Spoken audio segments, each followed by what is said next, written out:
It's such a gift for us to be here together, to celebrate and to pray. This evening, we are also blessed to have in our midst the filmmaker and producer of many pro-life movies and documentaries. I know some of you watched here in Boston when Bella movie came to Boston in 2007. And we are so blessed to welcome here today Mr. Jason Scott Johns.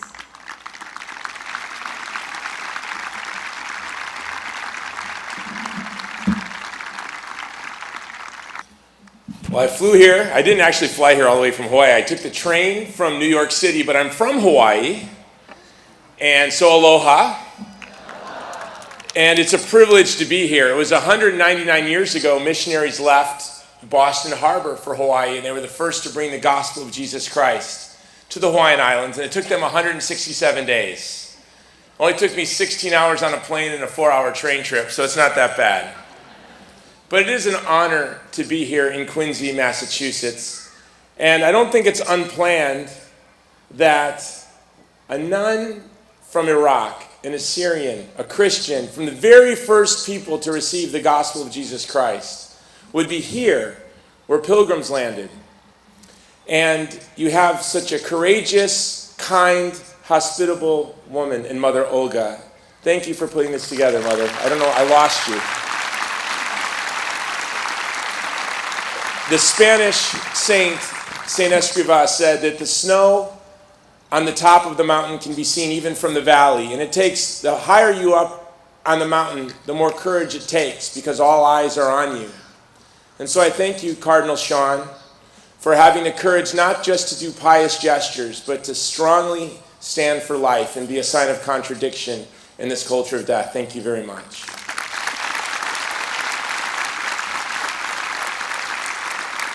And when I was first invited to speak here and they said the mayor of Quincy, Massachusetts would be there, I said, I think you have the wrong guy. I brought some prejudice with me, and I couldn't imagine a mayor from a municipality in Massachusetts would be standing courageously for life. Forgive me for my prejudice.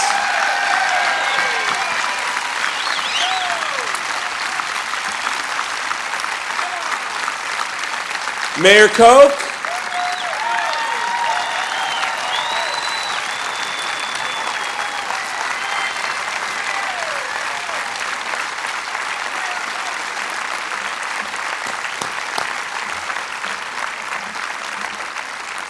Mayor Koch, I'm sure plenty of your advisors said, listen, I know these are your strongly held convictions. Simply say, I'm sorry, it's not in my jurisdiction. You had plenty of opportunities to evade this issue.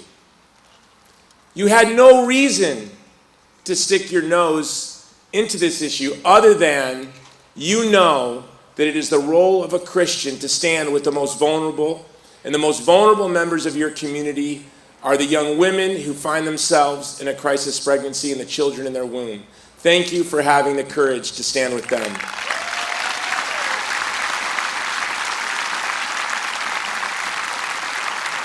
Thank you. And when Mother Olga called, and you know, we get a lot of requests for speakers, and I work with Jim Caviezel, who's the star of The Passion, and in our movie The Stoning of Soraya M. has a new movie coming out in the fall, and Eduardo Verástegui, they call him the Brad Pitt of Latin America. And so when I got the message on my voicemail at Movie to Movement that this is Mother Olga from Quincy, Massachusetts, and we want that handsome man of yours to give a speech, I remember thinking, finally, somebody wants me. So Mother Olga, thank you for requesting me instead of Jim Caviezel or Eduardo. They were hurt. And I'm making a... Why were you laughing, sister?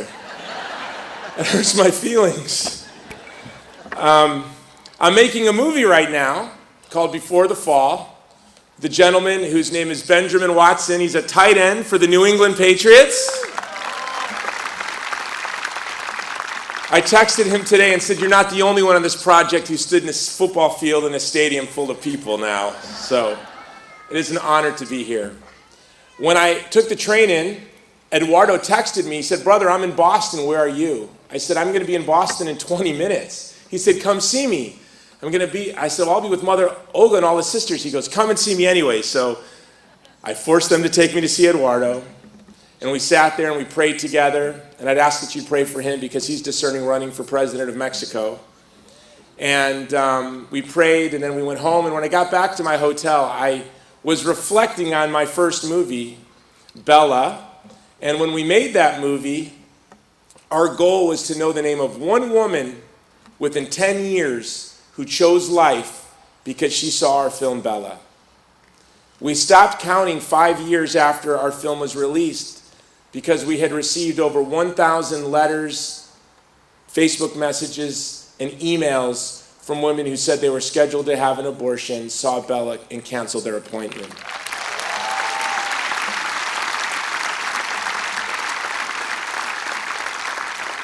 And I was reflecting on how all of that happened, and I want to share a little story with you. I was in Mexico City working on a project with Marie Smith, the wife of Congressman Chris Smith from New Jersey, who's chaired the pro-life caucus on Capitol Hill for over 30 years.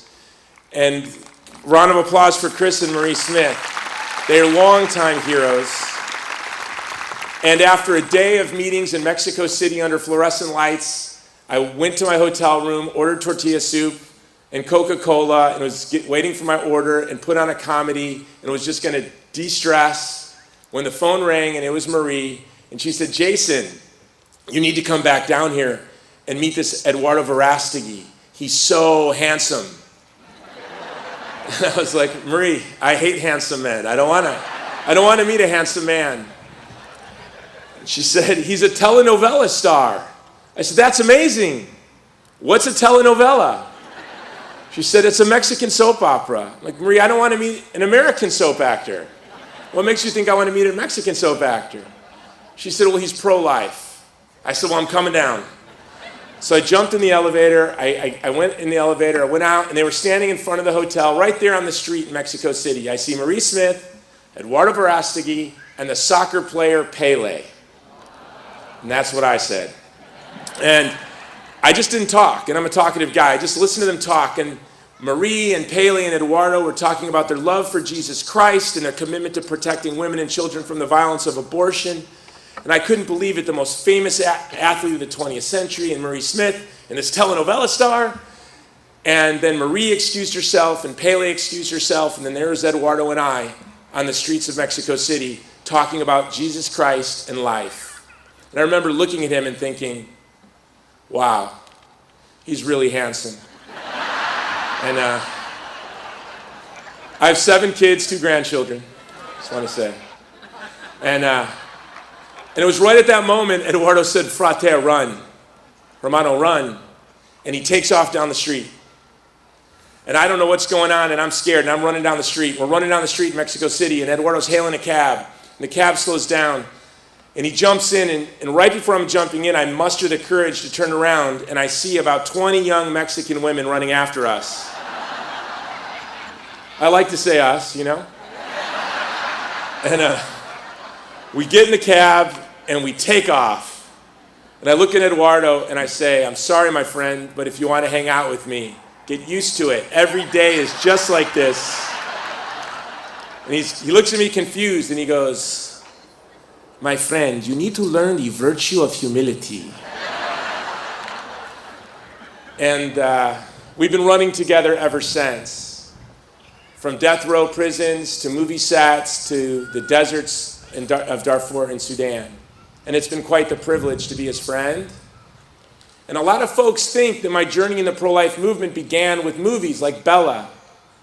But for me, unfortunately, like for so many people, and like I know many people in this stadium, many who haven't even ever shared it with anyone, but I know. My journey in the pro-life movement began when I was 16 years old. 2 days, I think the British are coming. You guys hear them? 2 days before my 17th birthday, I was half asleep, and my high school girlfriend rode her bicycle 5 miles to my house, walked up my stairs, and woke me up with the words, "I'm pregnant." I sat right up, and there, the two of us spent that day trying to figure out what we were going to do. And I was a highly recruited football player and was dreaming of the NFL and beyond, and Katie had plans and goals. But we knew that morning that things were going to change, and so we came up with a plan. And my plan was simple. I knew of a program where you could go right into basic training right in the middle of your senior year because a friend of mine did it. So I said, Katie, on my birthday, which is in 2 days, I'm going to go down to the recruiter's office and try to join the Army. And Katie said, and I'll wear baggy sweaters and take vitamins till you get back from basic training, and then we'll tell our parents. And that was the plan. So on my birthday, I went down to the recruiter's office. I was clean cut in my Letterman's jacket. And the recruiter looked at me and said, "I'm sorry, I don't think you qualify for this program.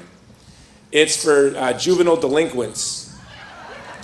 I said, "Well, out of 565 students in my senior class, I'm last in my class." And he perked up. They have a quota, you know. And I said, "I had 80 hours of detention last year." It's a big smile. "Tell me more." And I told him things more embarrassing. He said, "You qualify." He said, "Here's a piece of paper. If your mother signs this form and your principal signs this form, I'll get you into the very next basic training class." So I went to my principal. She looked at it. She said, "If I sign this, I'll never see you again?" I said, "Never." Here you go. It's going to be tough. My mother, to this day, thinks that I was just looking for attention, never believed I'd really join the Army, so she signed it. So 2 weeks later, my recruiter was coming to pick me up because they were going to send me to Georgia for my reception instead of Illinois, because I'm from Chicago, because I needed to take the GED. And looking at my records, he said, "You know, we don't think you can pass the Illinois GED, but you'll do fine in Georgia." So they sent me to Georgia. If you're from Georgia, that was the recruiter, not me. So the Saturday morning comes, and it's my morning to leave for O'Hare Airport. The recruiter calls me, says, "Jones, I'm picking you up in 2 hours. You're going to need a suitcase with a toothpaste, toothbrush, underwear, socks, you know, the necessities, and be outside waiting for me." And I ran around my house, single mom, 5 kids. We never went anywhere. We didn't own a suitcase. And I remember thinking, oh no, they're not going to let me join the Army. I don't own a suitcase. And I panicked, and I called the recruiter, and I said, "Sir, I don't have a suitcase. What am I going to do?" And he said, "Use your pillowcase." It's a good idea. I went to my bedroom. My suitcase was still a Scooby-Doo suitcase, my pillowcase. So I went to my sister's room, strawberry shortcake. I went with Scooby-Doo. Put in the socks, the toothpaste, the underwear. The recruiter picked me up.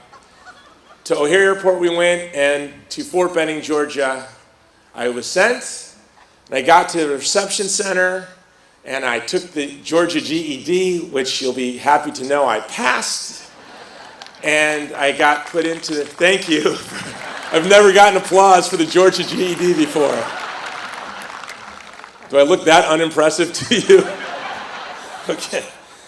And I went into basic training, and things were going great. The first Sunday comes along, and the drill sergeants say, "We need 2 formations. If you're Protestant, this formation. Catholic, this formation. We're going to church." I had never been to church a day in my life. And I looked at those formations, and I thought, what am I? I have blonde hair and blue eyes. I bet I'm Protestant. So it was a good guess. Lutheran or something, I don't know. I got in line with the Protestants, and we marched off to a beautiful Episcopalian church with stained glass of George Washington and other American heroes, and that was beautiful, but I had to sit still for an hour, and I thought, I'm never doing that again. You probably can tell I have raging ADD.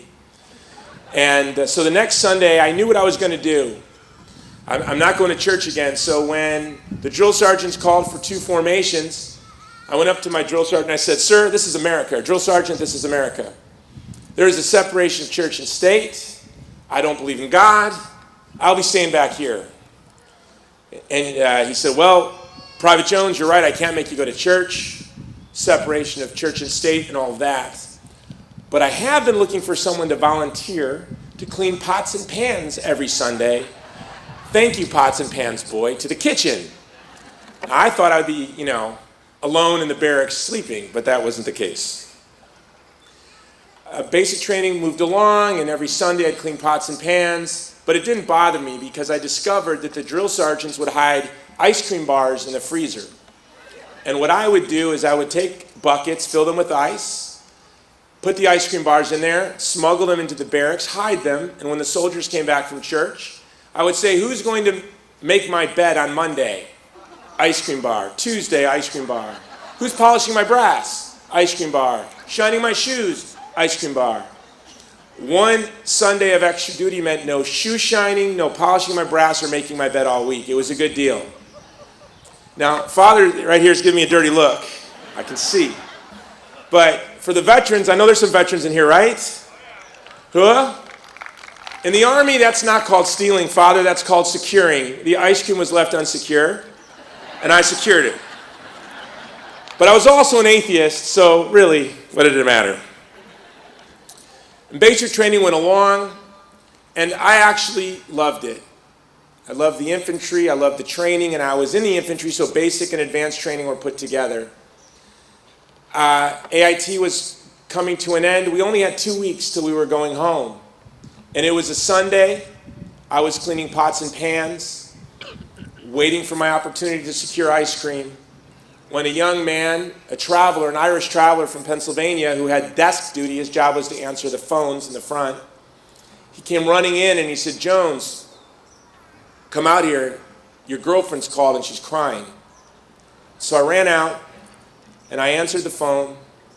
And Katie was crying like I have never heard anyone in my life cry. And the only way that I can explain it to you is that her soul was crying. And she kept saying over and over again, I'm sorry, I'm sorry, I'm sorry. It wasn't me. And then her father said, we know your secret, and your secret's gone. I took Katie to get an abortion. As soon as he said the word abortion, a drill sergeant reached over my shoulder and hung up the phone. I wasn't supposed to be on the phone, obviously. And I hit him. Another drill sergeant grabbed me from behind by my collar and was dragging me into my captain's office. And I just kept crying, call the police, he killed my baby. Please call the police. My captain, a big Army Ranger, began to cry just looking at me. And he said, Private Jones, please tell me what happened. When I explained to him what happened, he looked confused. He said, why would I call the police? Don't you know abortion is legal? Now, this was the spring of 1989. I didn't know abortion was legal. I don't think I had ever thought about abortion once in my life. I was an E1 private making $300 a month, but it wasn't above my pay grade to know that we protect vulnerable children from violence. And I knew the basics of human development, and I knew that was just destroyed was a human being, was my child. And I wish the whole world can see abortion the way that this uneducated high school dropout from the south side of Chicago, who had never been to church a day in his life, saw abortion then, and the way that I still see it now is unspeakably and unthinkably evil.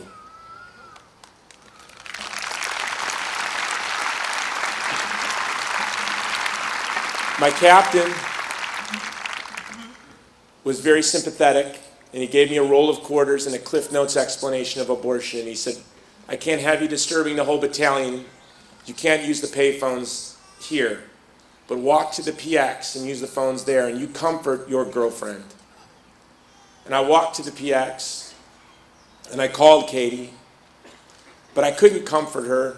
I just listened to her cry through an entire roll of quarters.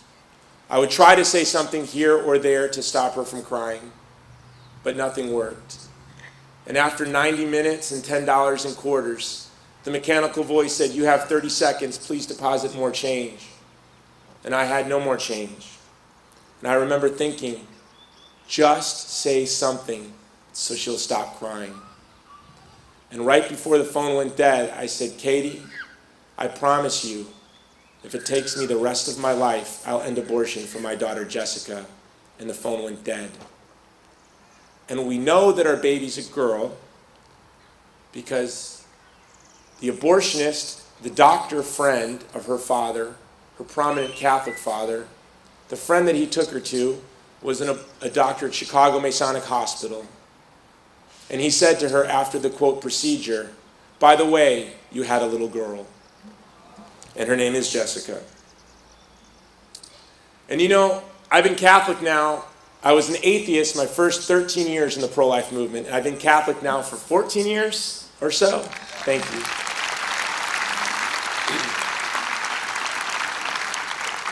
You know, for the first 31 years of your life, Sundays are for football and sleeping in. Sundays and every day of holy obligation still is a challenge for me. Lent is still a challenge for me. Commitments have always been a challenge for me. For example, New Year's, I said I'm 230. My goal is to get to 200. So now it's June. You'll be happy to know I'm at 230. I've gained 10 pounds. That's how my commitments go. But every day from that day until today, I can promise you, the first thing I think about when I wake up every morning is protecting women and children from the violence of abortion. And the last thing I think about every night is protecting women and children from the violence of abortion. And I thank God for the grace He gave me.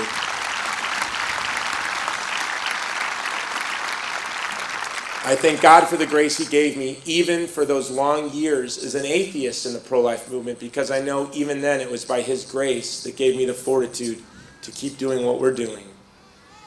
When I got to my duty station, I was sent to Schofield Barracks, Hawaii, and I wanted an abortion.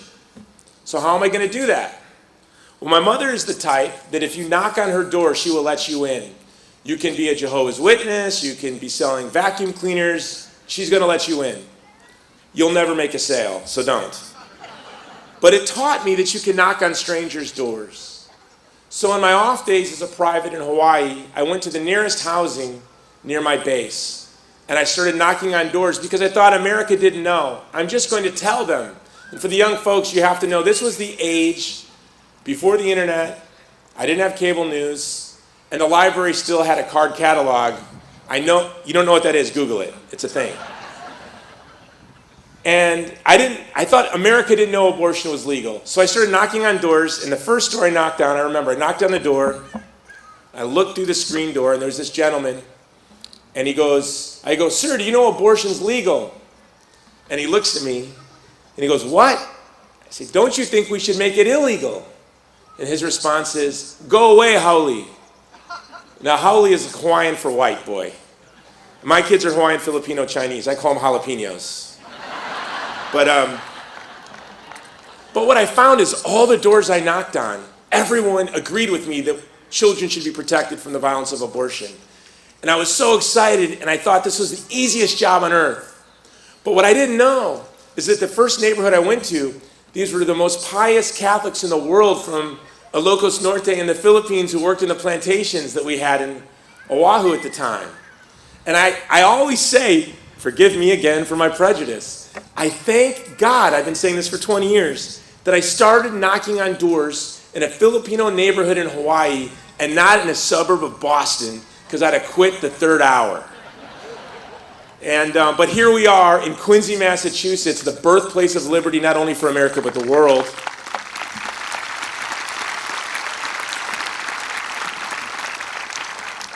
So my captain heard what I was doing, and I was not a good soldier. So for you veterans, I had 3 Article 15s my first year for fighting. And so my captain, I wasn't a Christian, so my captain hears rumors, and he calls me and he goes, "Private Jones, there are these strange rumors. I know they're not true. They say you harass the migrant workers from the Philippines about abortion on your off time."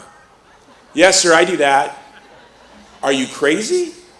"No, sir, I'm going to end abortion." "Do you have a plan?" "No, sir." He said, "You need a plan. You start with your goal, you work your way back.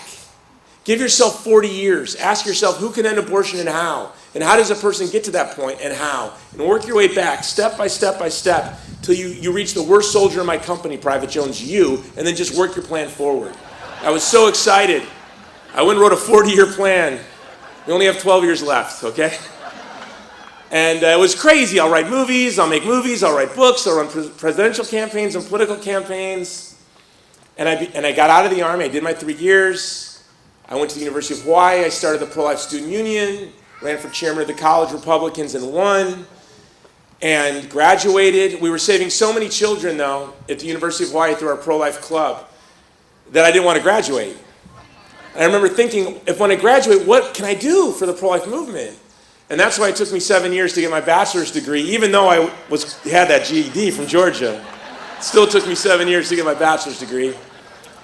But when I graduated, I ran for chairman of the Young Republicans and won, and was chief of staff for a state rep. I had a radio show. I was doing everything I could to end abortion. And then Hawaii Right to Life said, we would like you to be our executive director. And I was like, this is amazing. I'm so smart and hardworking, it'll only take me a year to end abortion in Hawaii, then they'll fly me to DC, that'll take 2 years. I can still lead the Chicago Bears to the Super Bowl. And there was a bill, this was 1999, there was a bill that all across the country were introducing to ban one procedure in the third trimester called the partial birth abortion ban. Do you remember that? And the bill went to committee, thought it was going to be a cakewalk, and it was held up by this state representative.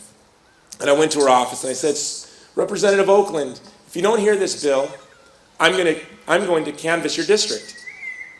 And she said, do it. So I did, and we had almost every registered voter in the district sign our petition, including her parents, her husband, her children, and her staff. And I brought the petitions to her, and I said, Representative, you're going to hear my bill now. And she laughed, and she smiled, and she was a kind woman. She said, you're a really hardworking young man, but I will never, ever, ever hear that bill. And that bill was never heard. And I called Ambassador Alan Keyes. Do you remember the great hero, Ambassador Alan Keyes? And he's my hero, and he's knowing him as a young man is what's really given me courage to keep on. And I called him then, and I said, Dr. Keyes, I'm wasting my life. I have a radio show, I'm chairman of the Young Republicans, I'm chief of staff for a state representative, I'm director for Hawaii Right to Life. I can't even get one bill out of committee to ban one procedure in the third trimester. And he said, the darker the world becomes, the further your light will shine. Pray. Thank you, Dr. Keyes. And I hung up. Yeah, we applaud for praying, but I was an atheist. And I was so angry. I'm like, these Christians, pray. He wants me to pray. Would he tell a vegan to eat a hamburger to get rid of a headache?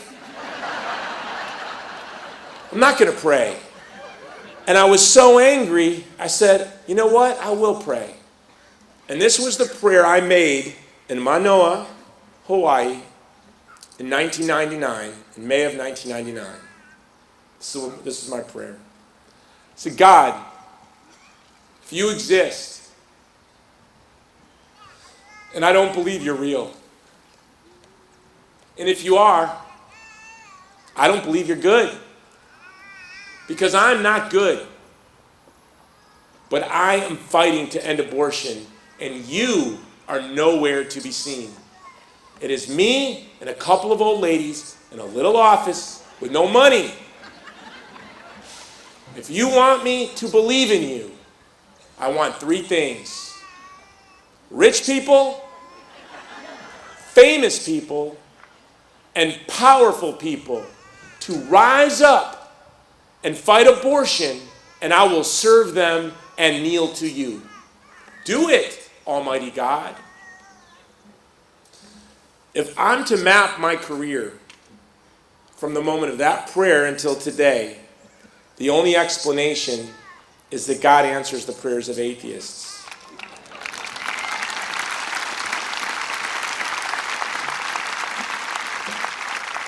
It was a year later where I was offered a job in Washington, D.C. And then I'm working for the Republican National Committee. And then I make a little movie called Bella with the producer of The Passion of the Christ, Steve McAveety. And then Bella wins the biggest film festival in the world. And then I'm the national director for Brownback for President. And then I'm making other movies and more movies and working for President Bush. And then we make a little movie called Crescendo. Eduardo went to France and he called me and he said, Hermano, do you know the Christians built this church to last until our Lord returned? And I thought of that a couple weeks ago. He said, can you imagine if we created a work of art that would last till our Lord returned? And so I said to our team, when I got off the phone, I want to make a monument to the dignity of the child in the womb that people will watch for the rest of human history. That transcends culture, transcends time. And so we put together this little project called Crescendo. And we reached out to some influential folks and we asked them to be a part of it. And we made the movie and it went on to win over 30 major Hollywood film festivals. And then I get a call from the United Nations that they would like us to screen our film to the ambassadors. So I go to New York, I go to the UN, I show our film, our short little film in German, to these ambassadors at the United Nations. I actually went up there before I spoke and I said, I made this movie to defend human dignity against ideologies of evil. And this organization does so much to promote ideologies of evil around the world. What a privilege to show you my film. And they gave me a standing ovation. So if you go to the UN, insult them, they love it.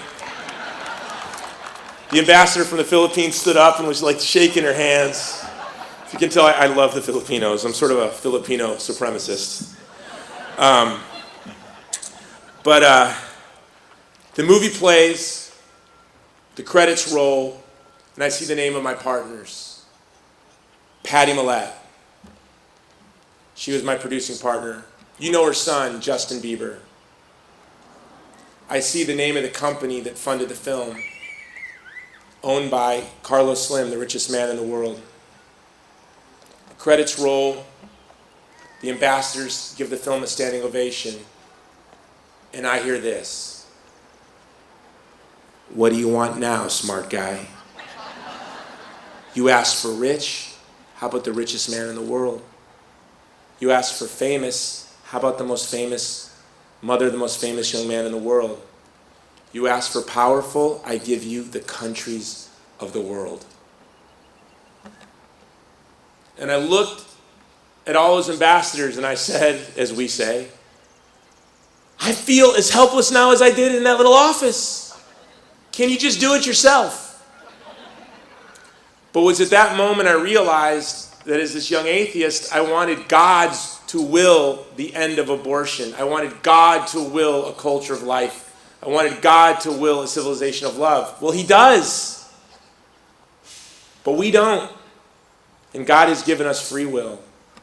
And it was at that moment that I realized two things. Number one, that God will give us all of the grace we need to live in his will and to serve him, no matter how absurd our ambition is.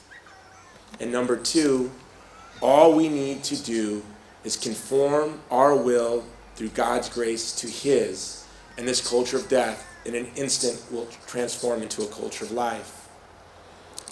And as fate would have it, I had a little book with me, and when I flew home, the title of the book was called Memory and Identity, and it was the last book by St. John Paul the Great.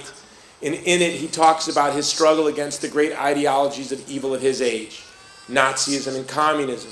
And he said he knew when the Nazis invaded Poland, they wouldn't last for 1,000 years because evil is a deprivation and the seeds of their destruction are within them. And what did this young man do, this young Kirwatiwa do? He put on plays that celebrated Christian and Polish culture under the noses of the Nazis. And that 1,000-year Reich lasted less than 13 years, and it vanished in an instant. But in that starvation bunker in Auschwitz, in August 14th of 1941, it must have seemed bleak. And that night, but St. Maximilian Kolbe had hope and sang the hymns to his death. Then, St. John Paul the Great said that the communists rolled in behind the Nazis. He said he knew they'd be there longer, and he looked to Jesus Christ. And so the young actor became the priest. And he said that it's through Jesus Christ that Poland and his mother that Poland will survive. And you know, so many times today we'll hear Christians say, we need to separate our pro-life witness from our faith. And of course, I was an atheist in the pro-life movement. I used to say that. But the truth is, the vision of the human person, the Christian vision of the human person, that we are made in the image and likeness of God, and that is the source of our incomparable dignity, beauty, and worth, is the only anthropology that supports our position that every human being has an inviolable beauty and dignity, and we should never be ashamed of it. And no one is ever offended when you tell them that they're made in the image of God and they are the most beautiful created thing in the cosmos. No one ever has been offended by that. And when people ask me, what are you, a pro-life activist, an anti-abortion activist? I say, no, I'm an anthropologist. I just want people to know the truth about how beautiful and dignified they are. And that is our mission.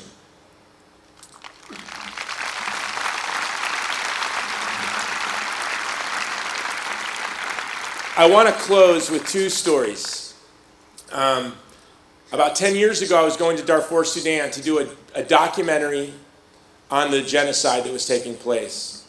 And Eduardo heard that I was going, and he kept saying, brother, I want to go with you to Darfur. And I said, no, you don't want to go. I go, it's not for 3 months, you're busy, you don't have time, you don't want to go. And he said, no, I do. And I said, well, if you want to go, here's the deal. You show up at this airport in Kenya on this day. Don't talk to me about it again. There'll be a little supply plane that's going to be coming to us in Darfur.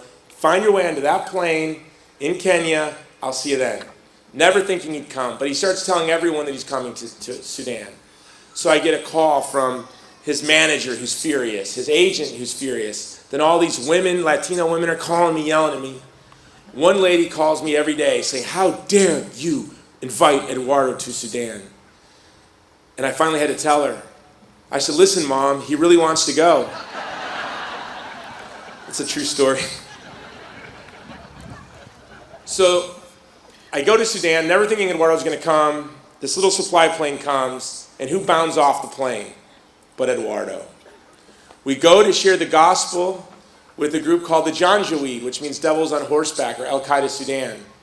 They say to us, we've radioed for permission to kill you. And Eduardo gets this big, warm smile, and he says, the world is going to know how much we love Jesus Christ. And for a moment, as a Catholic, I got very excited, and I thought, wow, I'm going to have my own prayer card. St. Jason of Darfur. In 18 years, half the kids at Steubenville will have my name. But then I looked at Eduardo, and I thought, it's going to be St. Eduardo and companion. So Cardinal, we need to start a union for companions. Because they don't even get colored ink on the prayer cards. Mother, how much time do I have? 5 minutes? Okay. We got out of there okay, is the moral of the story. And but the next day, these young boys were following me, and they said, Mister, we want to go where you're going. And I said, I'm going to play soccer with the SPLA. Do you want to come play soccer? He said, no, we want to go to America. No mano, Dad, no mano, Dad, no mano, Dad. We are good boys, mister. Take us where you're going. Take us to America. And it broke my heart that I couldn't bring them. And I said, you know, I would love to bring you, and my wife would be so happy. But here's my promise, that I will pray every day that God raises you boys up to be the founding fathers of a new, free, and independent South Sudan. And that will be my prayer. And a pastor friend of mine who was a Dinka warrior prayed, and we went back and we played soccer. And I knew that God would answer that prayer. I don't know why I knew, but I know where these boys are now. They're men, and South Sudan is free. These boys were illiterate, they were war orphans, they were addled by parasites, they lived miles from a war zone. But God answered that prayer. And so many times I hear Americans say, if so-and-so wins this election, I quit. And I want to say, when did you start? Because I didn't even know you started. People complain But here's one thing we must never forget. We are the wealthiest, most privileged, prosperous Christians, the freest Christians who have ever walked the face of the earth. We have no reason ever to gripe.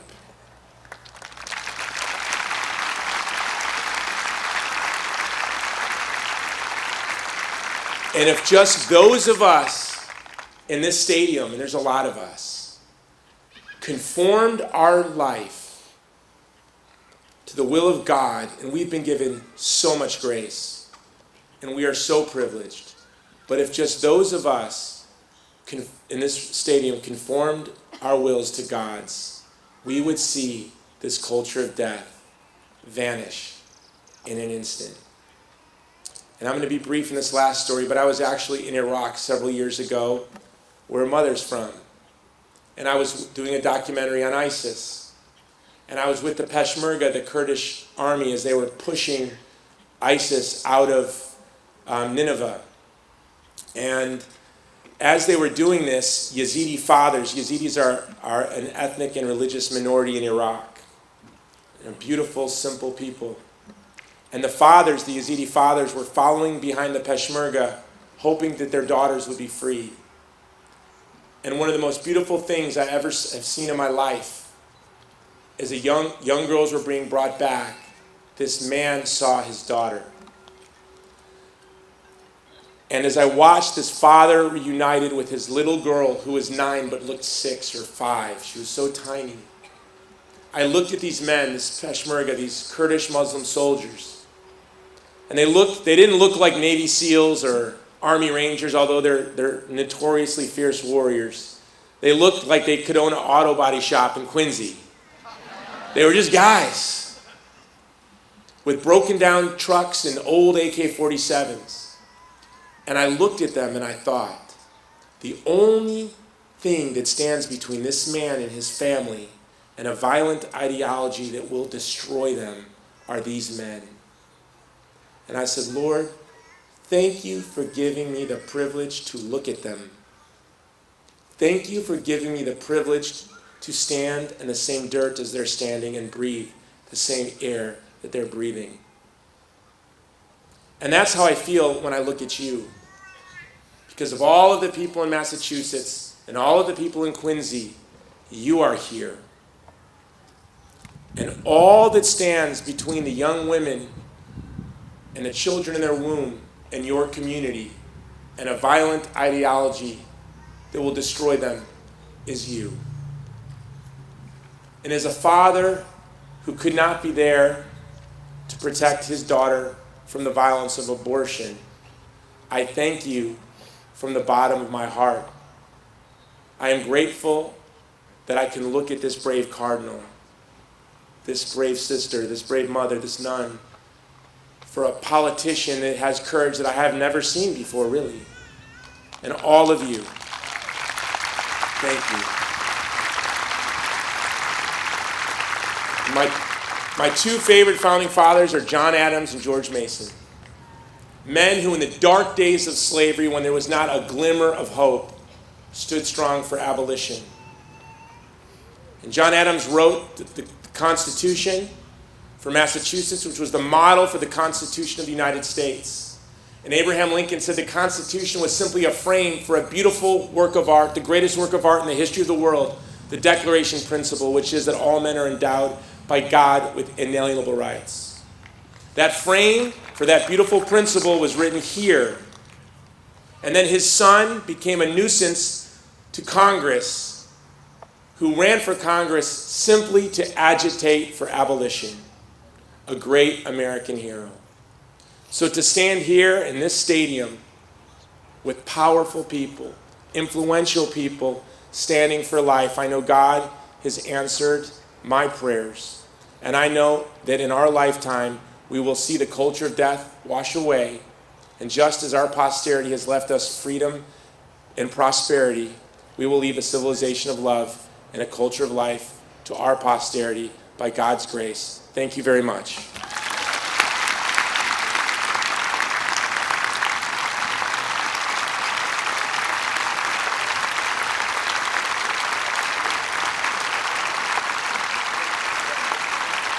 Thank you, Nellie.